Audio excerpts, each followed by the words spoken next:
Assalamualaikum warahmatullahi wabarakatuh. Kita bertemu lagi di mata kuliah algoritma dan struktur data. Oke, di materi kali ini kita akan membahas mengenai struktur pengulangan atau struktur perulangan.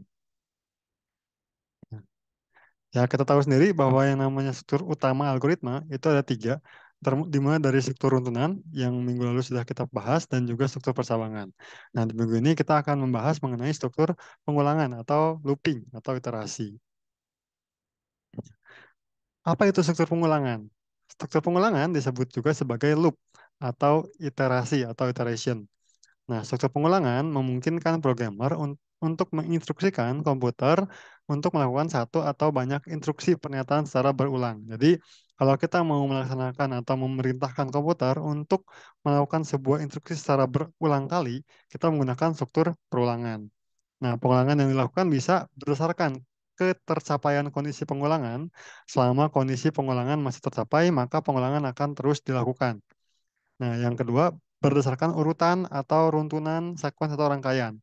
Pengulangan dilakukan dengan menelusuri urutan dari awal sampai akhir. Nah, dua ini maksudnya seperti apa? Kayak gini ya. Jadi, pengulangan itu bisa diketahui berapa banyak perulangannya. Bisa juga tidak diketahui berapa banyak perulangannya. Nah, yang tidak diketahui itu eh, tercapainya dikarenakan kondisinya tertentu, kondisi tertentu. Kapan peluangan itu berhenti itu berdasarkan kondisi. Tapi kalau yang kedua ini kita sudah ketahui berapa banyak perulangan tersebut akan dilakukan. Nah, pengulangan di pemrograman ada banyak ya. Ada for to do, ada for don't to do, ada for each, ada for in. Ada while do, ada repeat until, dan juga ada do while. Seperti itu. Nah, kita akan bahas dulu sini satu persatu.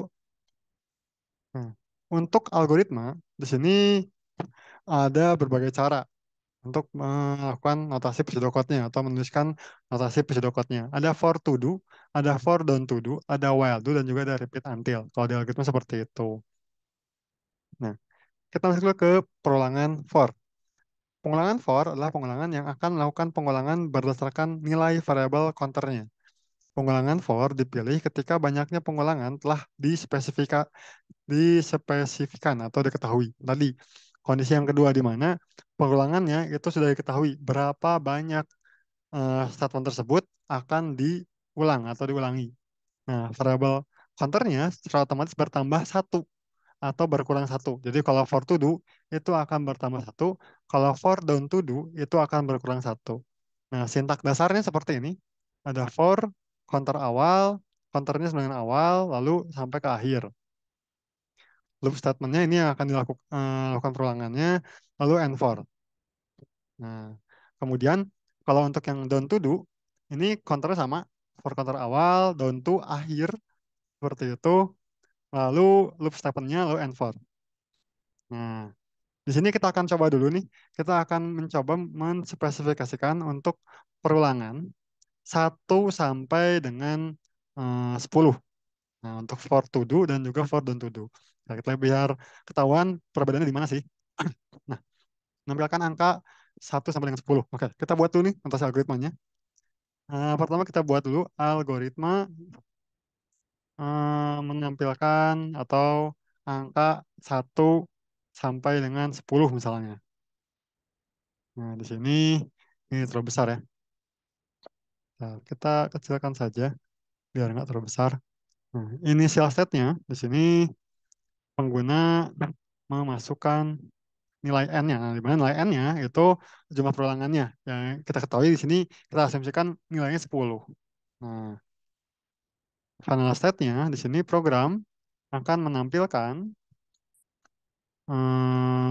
bilangan 1 sampai dengan n-nya. Nah, seperti ini. Kamusnya itu pertama ada n untuk menentukan jumlahnya. Kita beri tipe datanya integer seperti ini.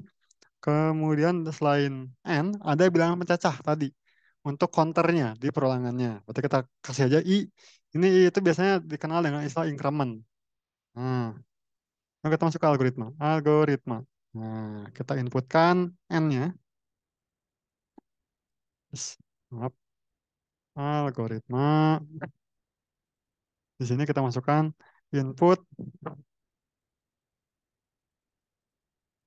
n-nya. Nah, ini dengan asumsi kita akan inputkan 10 misalnya. Inputkan nilai 10 misalnya seperti itu. Nah, untuk for, ingat perintah sintak dasarnya for, yes, for to do. Nah, di mana for-nya itu kita masukkan i itu mulai dari 1 sampai ke n. Do, di sini kita akan output nilai i-nya. Nah, lalu n for. Seperti ini. Nah, di sini dia akan menampilkan nilai 1, 2, 3, 4, 5 sampai dengan 10. Seperti itu. Nah, seperti ini. Nah, di dalam statement ini, perulangan itu tidak hanya untuk satu statement. Bisa lebih dari satu atau berapa baris statement yang akan kita masukkan ke dalam perulangannya. Ya, seperti itu. Ini contohnya untuk menambahkan angka 1 sampai dengan 10. Seperti itu. Ya, ini untuk yang for to do. Nah, untuk for don't to do, seperti ini. Bentar. Untuk for don't to do, nah ini kita copy aja ya. Ini sama aja. Cuman kalau for don't to do, itu dimulainya dari atas ke bawah. Jadi kalau for to do itu dari bawah menuju ke atas, jadi dari bilangan terkecil ke besar. Kalau for don't to do itu dari yang besar ke kecil. Jadi saat kita tuliskan seperti ini, nah di sininya for don't to, nah ini biasanya i-nya itu bukan 1 tapi n. Dari n down to ke 1 seperti itu. Karena kalau down to nggak bisa kita masukkan for i 1 down to 10 nggak bisa. Karena down to itu dari yang terbesar ke kecil. Nah, sehingga tampilannya nanti pas kita outputkan itu dari mulai 10, 9, 8, 7, 6 sampai dengan 1 seperti ini. Ya, ini untuk yang for down to do. Jadi bedanya kalau for to do sama for don't to kayak itu ya. Jadi for to do dari kecil ke besar, kalau for don't to do itu dari besar ke kecil. Seperti itu. Nah, itu untuk pengulangan for. Nah, yang kedua untuk pengulangan while. Nah, pengulangan while adalah pengulangan yang akan melakukan pengulangan berdasarkan kondisi true atau false. Nah, ini di mana perulangannya kita tidak ketahui berapa kemungkinan akan terjadi perulangannya. Nah, jika kondisi perulangan bernilai true, maka badan pengulangannya akan dieksekusi. Jika kondisi pengulangannya bernilai false, maka pengulangan berakhir. Pengulangan while bisa digunakan ketika banyaknya pengulangan belum diketahui. Pengulangan while akan melakukan pemeriksaan kondisi true atau false di awal pengulangan, sehingga ada kemungkinan tidak pernah masuk pengulangan karena kondisi awalnya sudah false. Jadi kalau misalnya gini ya, kondisi sudah false, kan while kondisi do. Ternyata kondisi di sini pas dicek kondisinya false, maka dia tidak akan pernah masuk ke perulangannya. Kita contohkan saja seperti ini.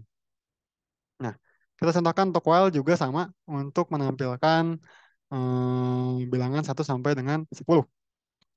Untuk while ini kita copy aja ya, biar lebih cepat. Seperti ini. Cuma beda di for-nya. Kayak ini kita enter dulu saja. Nah, untuk while, ya ini bukan for ya. Kita inputkan n-nya, lalu di sini while. Nah, kalau di for, itu kondisi cacahnya atau increment-nya itu di dalam badan for-nya. Tapi kalau while, di sini kita buat dulu kondisi i-nya pertama berapa. I-nya misalnya sama dengan 1 seperti ini. Nah, barulah kita jelaskan kondisinya. Selama i-nya itu lebih kecil sama dengan n, di mana n-nya kita udah masukin 10, do, di sini ya kita masukin output i. Nah, ini dia akan mengoutputkan nilai 1, 2, 3, 4, 5 terus sampai dengan 10. Nah, saat di kondisi while, kita harus definisikan ulang si i-nya atau variable counternya. Nah, i sama dengan misalnya kita masukin i tambah dengan 1. Nah, artinya kan dia akan tampilnya seperti ini ya. 1, 2, 3 sampai 10. Nah, disinilah kenapa untuk perolangan while itu kondisinya tidak diketahui. Karena bisa saja si counternya ini kita misalkan tambahkan dengan 2. Maka yang muncul itu hanya 1, lalu 3, lalu 5, gitu ya. Nah, 1, lalu 3, 3 ke 5, seperti ini. Lalu 5 ke berapa? Misalnya 5 tambah 2, 7. 7 tambah 2, 9, terus seperti itu, ya udah, hanya segini. Kalau kita lihat di sini hanya terjadi 5 kali perulangan. Nah, seperti itu. Makanya kenapa ini kita tidak ketahui berapa jumlah perulangannya, karena tergantung peubah si counternya di dalam while-nya, mau diubah seperti apa. Nah, ini kita masukin and while. Nah, ini juga jangan lupa ya, ini and for ya. Oke. Jadi kita akan mengeksekusi ini di dalam while-nya. Nah, ini untuk while itu untuk yang tidak diketahui berapa jumlah iterasi atau perulangannya. Nah, berikutnya untuk yang terakhir ini adalah repeat until. Pengulangan repeat until adalah pengulangan yang akan melakukan pengulangan berdasarkan kondisi true atau false-nya. Jika kondisi pengulangan bernilai false, maka badan pengulangan akan dieksekusi. Jika kondisi pengulangan bernilai true, maka pengulangan akan berakhir. Pengulangan repeat bisa digunakan ketika banyaknya pengulangan belum diketahui. Pengulangan repeat akan melakukan pemeriksaan kondisi true atau false-nya di akhir badan pengulangannya. Nah, ini beda dengan yang while ya. Kalau while itu kondisinya itu dicek di awal. Nah, ini kondisi seperti ini. Sehingga di sini kalau kita lihat dia tidak akan pernah masuk pengulangan kalau kondisi awalnya sudah false. Nah, tapi kalau repeat, dia akan masuk dulu minimal 1 kali. Nah, kondisinya false, maka baru berhenti. Jadi dia ceknya di akhir. Jadi pas misalnya nih, kita akan mengulangi selama kondisinya I-nya itu lebih kecil sama dengan 1. Seperti itu. Atau, nah, I-nya itu dimulai dari angka 0. Ya 0 pasti lebih kecil ya. Lebih kecil sama dengan 1. Dia lebih kecil kan. Nah, artinya kalau udah lebih besar ya. Maaf. Jika kondisinya I-nya itu lebih besar sama dengan 1 misalnya seperti itu. Nah, saat I-nya 0, itu sudah kondisinya sudah false ya. Tapi kalau di while, ya dia nggak akan masuk perulangannya. Tapi kalau di repeat, dia akan masuk dulu. Udah masuk dulu, baru dicek. Oh, ternyata dia false, maka dia tidak akan dieksekusi. Nah, kondisinya adalah kondisi perulangan bertipe boolean. Biasanya berisi operasi perbandingan, loop statement-nya adalah statement yang akan dieksekusi atau diulang. Nah, di sini kita contohkan kalau untuk yang repeat until sama, misalnya kita akan mengulangi dari 1 sampai dengan 10. Nah, ini kita baikin lagi ya. Seperti ini. Repeat until pun sama. Kalau kita copy, bedanya di sini. Ini while, ini kita ganti dengan repeat. Repeat. Nah, and while-nya ini ganti jadi until. Until I-nya itu lebih besar sama dengan N. Nah, lihat di sini. Di sini akan kelihatan perbedaannya ya. Kalau di sini kan kita akan lakukan perulangan selama kondisinya I-nya itu lebih kecil sama dengan N.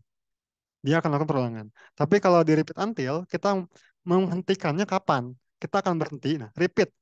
Lakukan perulangan sampai I-nya itu lebih besar sama dengan N. Karena kalau misalnya until I-nya lebih kecil ya berhenti. Di angka 1 dia udah berhenti. Nah, tapi kalau misalnya I lebih besar sama dengan N, jika dia nilainya udah 11, berhenti. Seperti itu ya. Ini repeat until. Oke, jadi perulangan di algoritma ada 3, ada for, ada while, dan juga ada repeat until. Untuk for sendiri, itu bisa kita lakukan counternya dari besar ke kecil, atau dari kecil ke besar. For to do untuk dari kecil ke besar, for don't to dari besar ke kecil. Oke, untuk materinya dari perulangan ya hanya seperti ini. Nanti kita akan belajar untuk konversi ke notasi Python-nya untuk for to do, for don't to, dan juga while do. Karena kalau di Python itu kita hanya bisa mengimplementasikan untuk yang while dan juga for. Kenapa? Ya tadi kita tahu nih, kita balik lagi ke pengertian di sini bahwa kondisi perulangan itu hanya bisa dilakukan berdasarkan ini nih kondisinya. Bisa ketercapaian suatu kondisi, artinya jumlah perulangan yang tidak kita ketahui, atau berdasarkan urutan, di mana perulangannya itu kita ketahui berapa jumlah perulangannya. Ya ini identik dengan for. Kalau yang tidak kita ketahui, itu kita cukup menggunakan while. Nah, seperti itu ya. Oke. Untuk video materinya saya cukupkan sampai di sini. Terima kasih bagi yang sudah mendengarkan. Saya akhiri. Wassalamualaikum warahmatullahi wabarakatuh.